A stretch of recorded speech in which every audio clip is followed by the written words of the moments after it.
നമസ്കാരം, ആതിര മിസ് ആണ് കേട്ടോ.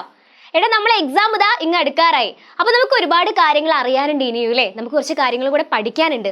അപ്പം ഇന്ന് മിസ് വന്നിരിക്കുന്നത് എന്തായിട്ടാണ് നിങ്ങൾക്ക് സംശയമായിരിക്കും അല്ലേ? യെസ്, നമുക്ക് എത്ര യൂണിറ്റ് ആണ് പഠിക്കാനുള്ളത്?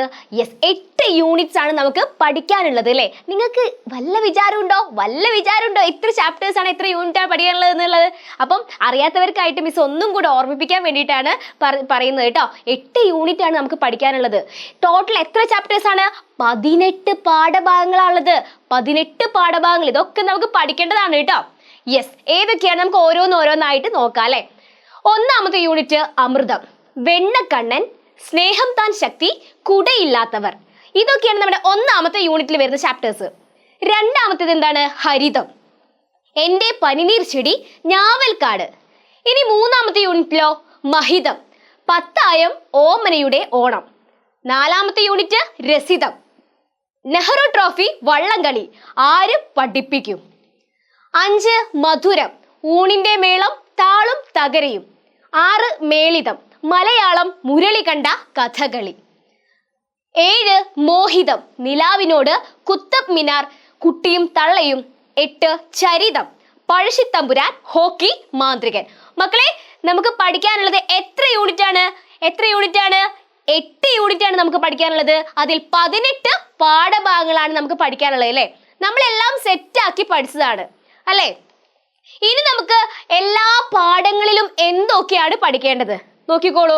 പാഠസംഗ്രഹം, എല്ലാ പാഠത്തിനെ കുറിച്ചിട്ടും എൻ്റെ മക്കൾക്ക് ഒരു വ്യക്തമായിട്ടുള്ള ധാരണ ഉണ്ടായിരിക്കണം. പിന്നെ എഴുത്തുകാരൻ, എഴുത്തുകാരി, അത് ആ ഒരു പാഠഭാഗം എഴുതിയവരെ കുറിച്ചിട്ടും നിങ്ങൾക്ക് വ്യക്തമായിട്ടുള്ള ധാരണ ഉണ്ടായിരിക്കണം. അത് ആരാണ്, എന്താണെന്നൊക്കെ നിങ്ങൾക്ക് അറിഞ്ഞിരിക്കണം. അടുത്തത് കഥാപാത്രങ്ങൾ. ആ ഒരു പാഠഭാഗങ്ങളിൽ ഏതൊക്കെ കഥാപാത്രങ്ങളാണ് ഉള്ളത്, ആരെയൊക്കെ കുറിച്ചാണ് പറയുന്നത്, ആ കഥാപാത്രങ്ങളുടെ സവിശേഷതകളൊക്കെ എന്തൊക്കെയാണെന്നൊക്കെ നിങ്ങൾ അറിഞ്ഞിരിക്കണം. അടുത്തത് ചോദ്യങ്ങളും ഉത്തരങ്ങളും. മക്കളെ, അതിൽ തന്നെ നമ്മൾ ഓരോ പാഠഭാഗം കഴിഞ്ഞാലും അതിനടിയിൽ ഒരുപാട് ചോദ്യങ്ങളുണ്ട് അല്ലേ? പിന്നെ അതിന്റെ ഉത്തരങ്ങൾ മിസ് ക്ലാസ്സിൽ നിങ്ങൾക്ക് ഡിസ്കസ് ചെയ്ത് തന്നിട്ടുണ്ടായിരുന്നു. അപ്പൊ നിങ്ങൾ എന്താ ചെയ്യേണ്ടത്? ചോദ്യങ്ങൾ വായിക്കുക, ഉത്തരങ്ങൾ വായിക്കുക, മനസ്സിലാക്കി വെക്കുക. ഓക്കെ ആണല്ലോ? യെസ്.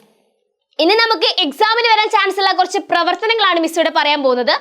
കത്ത്, ജീവചരിത്രക്കുറിപ്പ്, വിവരണം, നിവേദനം, കുറിപ്പ്, പ്രയോഗഭംഗി, വർണ്ണന, സംഭാഷണം, യാത്രാ വിവരണം, അനുഭവ വിവരണം, താരതമ്യക്കുറിപ്പ്, പാചകക്കുറിപ്പ്, വിളംബരം. ഇതൊക്കെയാണ് നമുക്ക് എക്സാമിന് വരാൻ ചാൻസ് കൂടുതലുള്ളത്. കാരണം നിങ്ങൾക്ക് ഈ പ്രവർത്തനങ്ങളൊക്കെ നിങ്ങൾ സെറ്റാക്കി പഠിച്ചു വെക്കാം. മിസ് എല്ലാ കാര്യങ്ങളും നിങ്ങൾക്ക് പറഞ്ഞു എന്താണ്, ഏതൊക്കെ രീതിയിലാണ് എഴുതേണ്ടത്, എങ്ങനെയാണ് എഴുതേണ്ടതെന്നൊക്കെ. അപ്പം മക്കളെ, എക്സാം ആയതുകൊണ്ട് മിസ് ഒന്നും കൂടെ ഒന്ന് പൊടി തട്ടി എടുക്കാൻ വേണ്ടിയിട്ട് എൻ്റെ മക്കൾക്ക് മുന്നിലേക്ക് വന്നിരിക്കുകയാണ് കേട്ടോ. അപ്പം മിസ് ഇന്ന് പറഞ്ഞ കാര്യങ്ങളൊക്കെ എൻ്റെ മക്കൾക്ക് മനസ്സിലായെന്ന് വിശ്വസിക്കുന്നു. അപ്പം എന്തായാലും നല്ല സെറ്റാക്കി അടിപൊളിയായിട്ട് പഠിക്കുക. നമ്മുടെ ചാനൽ സബ്സ്ക്രൈബ് ചെയ്യാത്തവരുണ്ടെങ്കിൽ വേഗം ചാനൽ ഒന്ന് സബ്സ്ക്രൈബ് ചെയ്യുക. അതേപോലെ ലൈവും കാര്യങ്ങളൊക്കെ നിങ്ങൾക്ക് വരും, അതിലൊക്കെ ജോയിൻ ചെയ്യുക. പിന്നെന്താണ്, ഇതേപോലെ യൂട്യൂബ് വീഡിയോസും കാര്യങ്ങളൊക്കെ എൻ്റെ മക്കളിലേക്ക് ഇനിയും വരും. എല്ലാതും നിങ്ങൾ കാണുക, അതേപോലെ തന്നെ ലൈക്ക് ചെയ്യുക, ഷെയർ ചെയ്യുക. പിന്നെ ഓരോ ക്ലാസ്സിൻ്റെ അഭിപ്രായങ്ങളും കാര്യങ്ങളൊക്കെ നിങ്ങൾ കമൻറ്റ് ബോക്സിൽ രേഖപ്പെടുത്തുക. അടുത്ത ദിവസം അടുത്ത വീഡിയോ ആയിട്ട് വരുന്നതായിരിക്കും. അതുവരേക്കും മക്കളെ, ബൈ.